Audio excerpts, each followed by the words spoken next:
oh, sortez, oh, c'est chaud. Hey, massa. Les réseaux sociaux, sinon, quand on vous parle, vous pensez que oh, vous maîtrisez. Voilà que vous avez mangé ensemble, vous avez bu ensemble, voilà que vos secrets sont des faux pardons de Jean-Louis Messan, que le pardon, là, uniquement, il s'agressait uniquement à ses ennemis d'avant. Oui, tout ça parce que pour aide-moi à tester, pour l'aider à demander pardon, comme ça vous connaissez, il y a les concernés, les Nadège, Papa, toutes ces personnes-là, les Lolo Fodia, donc toutes ces révélations comme quoi, par me sang, a fait que, avec Porsche Kael et la diva, Massa, et que le dormi ensemble se passait comment? Yes, oh, les réseaux sociaux, on va tout voir. Qui avait quoi? Qui avait tous quoi? La tête sale, quand on vous parle, vous pensez que vous maîtrisez. Maman, la femme là aussi, elle bavarde jusqu'à. En tout cas, la famille, on écoute la gluta, Boski verse, qui étale encore la vie privée de Jean-Louis Messan et sa femme, et ses multiples aventures. Écoutons. Il a soupçonné que les informations qu'il donnait dans ce groupe étaient toujours futées. Eh bien, il a redissous ce groupe de 11 personnes pour finalement recréer un groupe récemment qu'il a redissous parce qu'il a vu que j'étais toujours au courant de ce qui se passait là-bas. Ah tiens, je vois que Joseph, ça m'a fait beaucoup la communication sur tes produits. Vraiment, c'est très bien, c'est très bien. Est-ce que tu as signé le contrat aussi avec lui? Je lui ai dit, écoute, je pense que Joseph, il fait le travail en fonction de sa tante. Voilà. Donc, en fait, elle voulait savoir si j'ai signé un contrat avec Joseph pour voir si elle pouvait éventuellement aller postuler chez Joseph. Regardez le cœur de quelqu'un. Elle téléphone à Joseph. Elle demande à Joseph, est-ce que tu as signé le contrat avec Amélie? Joseph lui dit, mais moi, je suis là pour accompagner ma tante et vraiment, je reste avec ma tante, etc. Donc, Joseph lui dit effectivement qu'il ne peut pas faire quoi que ce soit puisqu'il est là pour accompagner sa tante dans la réussite de son contrat en parlant justement de mes produits. Quand tu t'es entêté, parce que quand tu es venu faire ton pardon de la honte, le pardon de la honte, quand tu es venu faire le pardon de la honte, stratégie de merde que tu as fait pendant tout ce que tu... C'est-à-dire que pendant tout, tu as tout fait, tu es allé dans tous les sens. Le tribalisme, ça t'a loupé. Tu as voulu tout mélanger, tout le monde sur les réseaux sociaux, ça t'a loupé. Tu as pris les Niak Barano là-bas, tu as pris la baronne là-bas pour essayer de cogner les têtes entre les gens, alors que ce n'était pas le cas. Quand ça appuie sur toi, que tu as envoyé les gens tuer le petit Samuel là-bas. Oui, parce que les gens disent, oh, il faut pas... Parce que tout le monde n'est pas comme toi. Tout le monde ne verse pas le sang comme toi. Parce que tu n'es même pas ton premier essai. Parce que des choses comme ça, tu en fais souvent et tu en as souvent fait. Avec celle qui a les locks sur la tête, quand vous allez chez le marabout. Subitement, tu es devenu l'homme fiable qui est capable de demander pardon à ceux qu'il a détestés hier, ceux qu'il a lavés hier, ceux qu'il a porté plainte hier, ceux qu'il a amené à la justice hier, ceux qui. Finalement, tu es devenu quelqu'un d'adorable. Tu es venu jouer de la comédie devant les gens. Tu as pensé que tout le monde allait entrer dans ton piège peut-être. Ceux qui rentrent dans ton piège, que tu as piégé, c'est ceux qui ont des règlements de compte à faire à gauche, à droite. Et tu es venu pour recruter. Parce que ta notoriété est aux abois. Tu faisais de nous ce que tu voulais. Quand on levait la tête, tu nous menaçais que tu allais nous cacher. Tu nous utilisais pour agrémenter ta vie. Et pour agrémenter justement ta vie. Toi et Marie la Régie.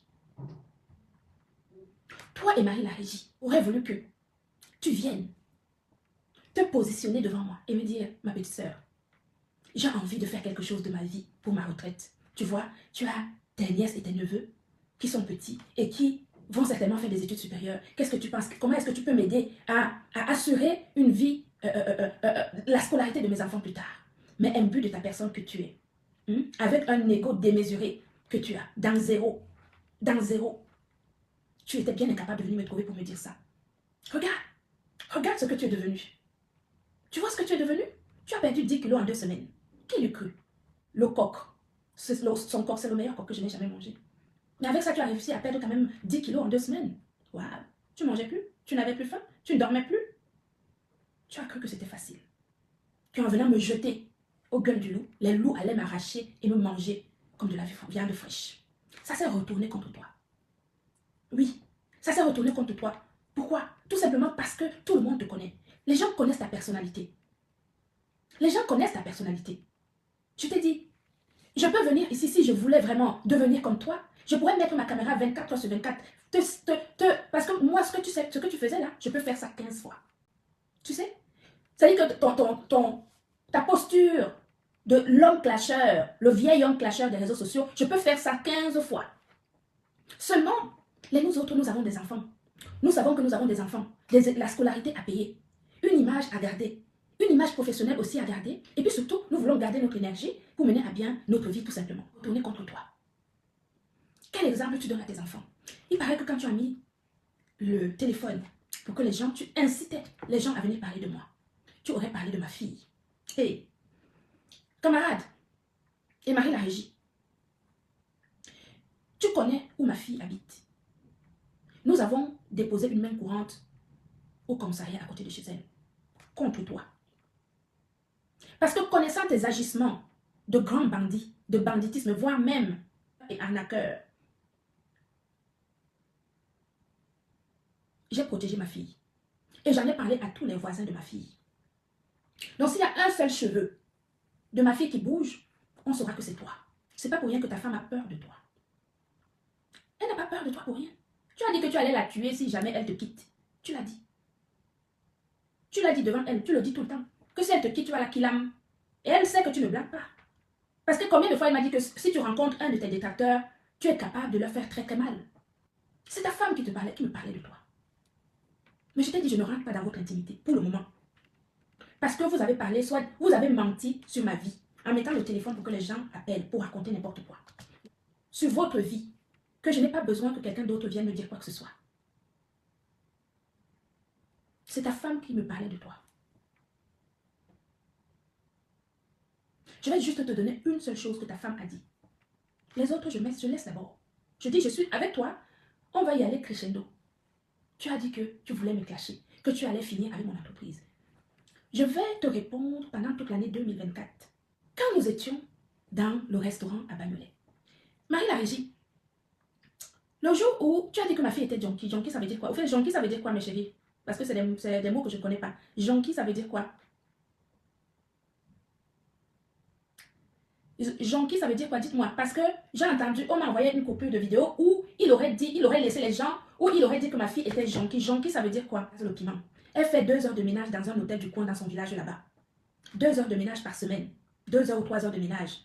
Quand elle finit de faire son ménage, elle revient à la maison vite fait écraser le piment. Elle vous a déjà dit qu'elle faisait le ménage quelque part dans un hôtel du village là-bas. Je n'insulte pas le travail. Moi, je l'encourageais même pour qu'elle fasse son travail. Parce que ça lui faisait du bien de sortir un petit peu de cette emprise machiavélique de camarade. Elle essaie de faire son ménage dans son hôtel là-bas. Elle revenait s'asseoir dans le café à côté de votre maison au village où elle prenait souvent son petit thé. Son petit café où elle avait aussi, ça lui faisait du bien. Camarades, vos enfants, vous les enfermez pendant des heures et des heures quand vous êtes en live. Des heures et des heures quand vous êtes en live. Personne ne vous a jamais vu sortir avec les enfants comme tout le monde fait. En été, vous sortez avec eux une fois l'été pour aller à la piscine du village, à la piscine municipale. C'est tout. Marie la régie se plie en 4 pour te faire à manger. Et toi, tu dors. Tu dors de la fin de ton live le samedi jusqu'au lendemain à 15 h. Quand on te revoit le dimanche, c'est pour être en live, pour manger la nourriture que Marie la régie a cuisinée. Tu es quel genre d'homme? Tu peux donner, c'est-à-dire que tu peux conseiller quoi à qui? Quand on parle des vrais hommes, est-ce qu'on peut t'inclure dedans? On ne peut pas t'inclure parce que tu n'es pas un... C'est-à-dire que tu n'es un exemple nulle part. Que ce soit au niveau familial, que ce soit au niveau professionnel, que ce soit au niveau éducatif. Il y a qu'à voir comment tu es avec tes enfants. On te voit rarement enlacer tes enfants. Parce que il faut que tout soit autour de toi. Vous prenez des femmes et des hommes par dépit, parce que vous n'avez pas le choix, soit parce que vous êtes dans la galère, soit parce que vous avez des vies pourries comme toi camarade, soit parce que vous avez des vies tellement compliquées que vous vous êtes retrouvés ensemble tous les deux et vous êtes obligés de vous supporter parce que vous avez tellement de cadavres dans vos placards que vous c'est-à-dire que Marie la régie te couvre, toi tu couvres Marie la régie tellement vous avez, tellement votre vie est nauséabonde. On m'aurait dit que tu as dit que j'étais draguée. Waouh! Que je t'aurais invité à l'hôtel et que je t'aurais dit de ne pas dire à Marie la régie. J'en ai parlé à mon amoureux. Parce que, vous le savez, certainement celles qui me suivent, mais plus à l'heureuse, bien sûr, et non pas les voyeurs qui sont là ce soir et qui me découvrent. J'ai un homme dans ma vie. Que camarade et Marie la régie, vous avez vu quand vous étiez à mon anniversaire. Et vous avez même été étonné. Comment cet homme, quand tu te regardes, camarade, en fait, en dehors de Marie la régie, où elle a pris un homme par dépit, parce qu'elle était dans une situation déplorable à ce moment-là, et que tu l'as ramassé comme on peut ramasser une bouse de vache. En toi, je t'ai pris comme un frère, Marie la régie comme une sœur, c'est tout. Toi-même tu le disais haut et fort. Et comme ça t'a dépassé et que les choses se sont retournées contre toi parce que tu pensais m'abattre, tu as bien vu que... Et tu as trouvé ton truc que tu as l'habitude de dire, tu m'as dragué. Je vais draguer quoi sur toi? Qu'est-ce que je peux... Tu dis que je t'ai dragué. Hé Seigneur, tu peux me donner quoi? L'argent, tu n'as pas. Maison, tu n'as pas. Vieux, tu es. Projet de vie, tu n'as pas. Même assurance vie, peut-être même tu n'as pas. La retraite, que tu n'as même pas assez de retraite puisque tu as passé ta vie dans ta vie, un genre avant, tu n'as pas. Tu vas m'apporter quoi? Mes voyages, tu peux les payer? Non. Si je veux m'acheter un sac de luxe, tu vas me payer? Non.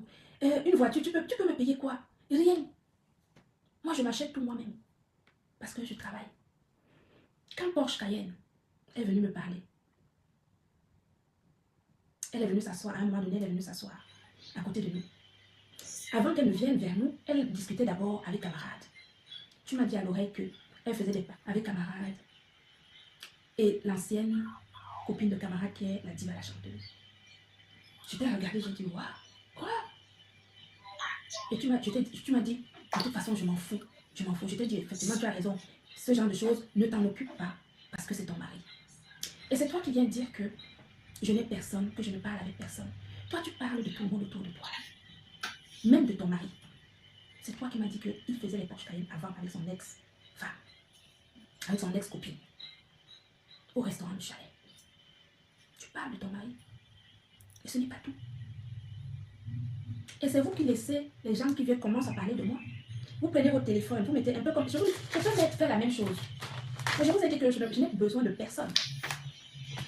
Je n'ai besoin de personne pour vous parler. On ne peut pas vous fréquenter. Vous savez pourquoi? On peut vous fréquenter à distance. C'est-à-dire que de temps en temps, comme nous faisions là, quand on se voit à Paris, un week-end, tac, tac, après c'est basta. Pardonnez personne. Tu as recruté des nouveaux partenaires de clash. Tu les as recrutés. Tu vas maintenant passer par eux pour faire du sale, ce que ton fils et ta petite sœur faisaient avant, que tu utilisais avant pour faire du sale sur les réseaux sociaux. Là, tu vas maintenant utiliser leurs ennemis pour faire du sale à ta place. N'est-ce pas? C'est ce que ton pardon, le pardon que tu as fait l'autre jour, c'était ça l'objectif. L'objectif, c'est à eux que tu as demandé pardon et non pas aux gens que tu as offensés. Mais que je suis absolument capable de faire 15 fois ce que tu as fait. Parce que ce que tu as fait, c'est rien du tout en termes de clash. Hein. C'est-à-dire que moi, je ne vais jamais te clasher. Je viendrai toujours mettre mon monde là, parler comme je suis en train de dire et je dirai toujours la vérité. Je n'ai pas besoin de raconter les choses ou d'inventer les choses ou d'aller prendre du renfort. Je n'ai pas besoin de renfort. Sauf si tu demandes pardon à ton fils et à ta petite sœur. Moi, je te demande pas de me demander pardon. Moi, je m'en fous.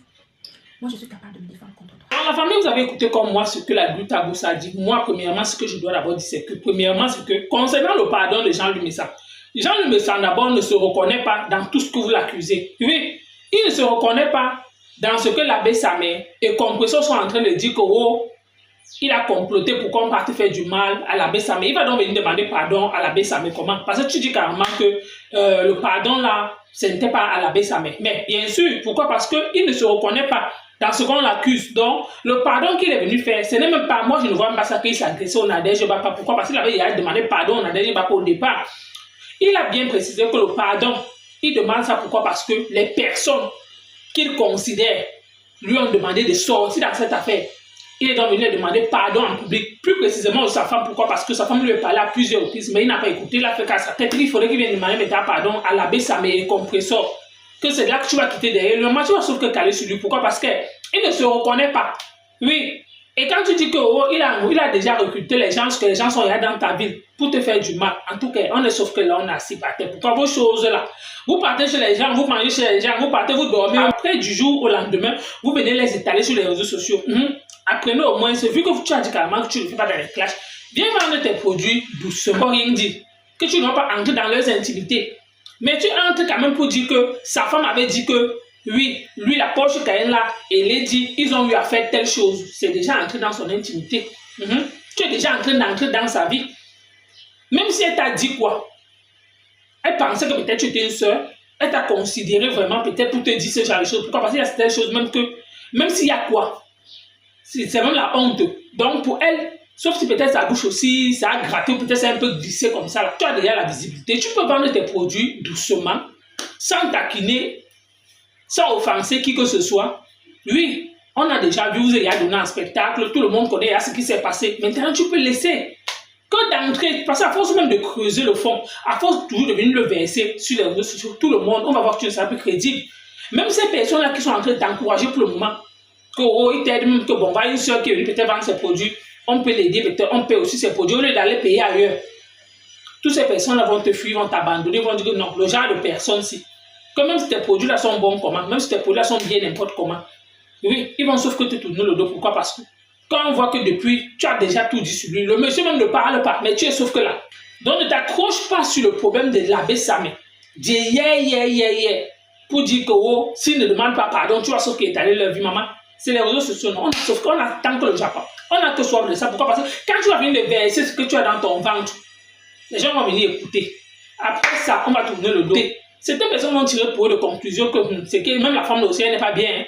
Tu vois, quand tu vas verser comme ça, là, les gens vont t'applaudir, les gens vont t'envoyer les cœurs. C'est juste aide-moi à détester. Mais en réalité, il y en a qui vont comprendre que non, le genre, c'est là. Si elle vient te verser comme ça en public, c'était toi qui étais le procureur, c'était toi qui étais le juge.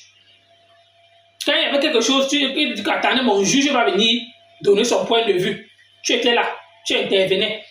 Et aujourd'hui, c'est toi qui viens l'étaler comme ça. On dit que les réseaux sociaux, ça enseigne, ça cultive. C'est aussi comme ça, ça détruit. Oui, sur les réseaux sociaux aussi.